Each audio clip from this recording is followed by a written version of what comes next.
அவர் நினைச்சார்னா இந்த ஷோரூமை விட 10 பெரிய கடையை வாங்கிட முடியும். இத பாரு. கமிஷனர் தன் போனில் ஒரு மெசேஜை இன்ஸ்பெக்டரிடம் காட்டினார். இன்ஸ்பெக்டரின் முகம் வெளிரியது. அவர் தீபக்கின் காலில் விழுந்து மன்னிப்பு கேட்டார். மன்னிச்சிடுங்க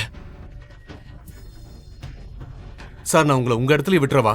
என் அடையாளம் யாருக்கும் தெரியக்கூடாதுங்கிறத மட்டும் உறுதி செஞ்சுக்கோ. என் ஒய்ஃபுக்கு கூட தெரியக்கூடாது. சரிங்க சார். இதை சொல்லிவிட்டு தீபக் அங்கிருந்து கிளம்பினான். உண்மை என்ன? ஏன் கமிஷனர் அவனை சார் என்று கெஞ்சினார்? அவனிடமிருந்து உத்தரவுகளை பெற்றார். ஒரு ரகசியம் உள்ளது, அது உங்களை ஆச்சரியப்படுத்தும்.